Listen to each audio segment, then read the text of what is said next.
معزز ناظرین، supreme court نے 2 دن پہلے ایک اہم فیصلہ سناتے ہوئے بی جے پی کی حکومت والی ریاستوں کو پھٹکار لگائی اور ایک زبردست جھٹکا دیا۔ دوستو، آپ سب جانتے ہیں کہ ہندوستان میں بی جے پی کی حکومت آنے کے بعد اور جن جن ریاستوں میں بی جے پی کی حکومت ہے ان ریاستوں میں حالات کیسے ہیں۔ میں اس کی تفصیل میں تو جانا نہیں چاہتا، لیکن ایک اہم معاملے پر سپریم کورٹ نے بی جے پی کی حکومت والی ریاستوں پر لگام لگائی ہے۔ بی جے پی والی ریاستوں میں بلڈوزر کے ذریعے سے بہت منمانی ہو رہی تھی۔ لوگوں کو بلڈوزر کا ڈر بٹھا دیا گیا تھا۔ نہ کوئی نوٹس، نہ کوئی اپیل کے بغیر جس عمارت کو چاہے اس عمارت کو حکومت بلڈوزر بھیج کر توڑوا دیتی۔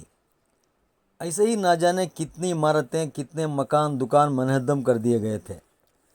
پہلے یہ کہا گیا تھا کہ غیر قانونی طور سے تعمیر کی گئی عمارتوں کو توڑا جا رہا ہے۔ یہ سن کر عوام بھی خوش تھی کہ چلو بی جے پی والی ریاستوں میں اچھا کام ہو رہا ہے، اور لوگ تعریف بھی کرنے لگے تھے۔ لیکن یہ نہیں پتہ تھا کہ غیر قانونی عمارتوں کو توڑنے کی آڑ میں کتنے لوگوں کے گھر، خاص طور سے مائنارٹیز طبقے والے لوگوں کی عمارتوں کو توڑا جا رہا تھا۔ نہ کوئی نوٹس دی جاتی تھی اور نہ ہی اپیل کرنے کا موقع دیا جاتا تھا۔ جو بھی عمارت کو توڑنے کا من چاہا اسے بلڈوزر بھیج کر ڈائریکٹ توڑ دیا جاتا تھا۔ بہت دنوں سے یہ معاملہ سپریم کورٹ میں چل رہا تھا، لیکن فیصلہ آنے میں دیری ہو رہی تھی۔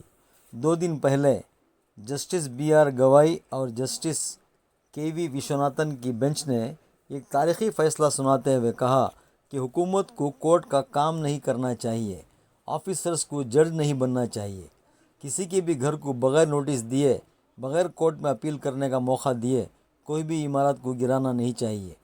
کورٹ نے حکومت کو یہ وارننگ دیتے ہوئے کہا کہ کسی ایک فرد کی غلطی کے لیے اس کی فیملی کو سزا نہیں ملنی چاہیے۔ ایک گھر تعمیر کرنے کے لیے ایک فیملی کی ساری زندگی لگ جاتی ہے۔ ایک فیملی بہت محنت کر کے، اپنی جمع پونجی خرچ کر کے ایک گھر تعمیر کرتے ہیں۔ اگر کوئی ملزم ہے، اس کا جرم ثابت ہوتا ہے تو اس کو بھی سننا چاہیے، اس کو بھی کورٹ میں اپیل کرنے کا موقع دینا چاہیے۔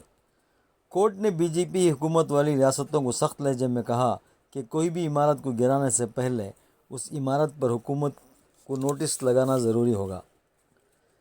اگر کوئی آفیسر منمانی طریقے سے کوئی عمارت کو گرواتا ہے تو اس کی معاوضے کی رقم اس آفیسر سے وصولی جائے گی۔ سپریم کورٹ نے کہا کہ محض الزام لگنے سے کسی گھر کو توڑا نہیں جا سکتا۔ جس گھر پر نوٹس لگے گا اس پر حکومت کو لکھنا پڑے گا کہ یہ گھر غیر قانونی کیسے ہے۔ نوٹس دینے کے بعد 15 دنوں کا وقت دینا پڑے گا۔ اگر گھر توڑنا پڑا تو اس کی ویڈیوگرافی بھی ہونی چاہیے۔ کورٹ نے کہا کہ سرکاریں اپنی طاقت کا بے جا استعمال نہ کریں۔ ہر جگہ قانون کا راج ہونا چاہیے۔ لوگوں میں قانون پر بھروسہ ہونا چاہیے۔ بنا مقدمہ چلائے کسی کو ملزم نہیں بنا سکتے۔ صرف الزام لگنے سے کسی کے گھر کو توڑنا غیر قانونی مانا جائے گا۔ آخر میں کورٹ نے بلڈوزر چلانے والی سرکاروں پر کہا کہ اگر اس کے باوجود بھی بلڈوزر چلائی گئی تو اس کی سزا طے کی جائے گی۔ ناظرین، اس چینل کو لائک کریں، شیئر کریں، کامنٹس کریں اور سبسکرائب کر لیں۔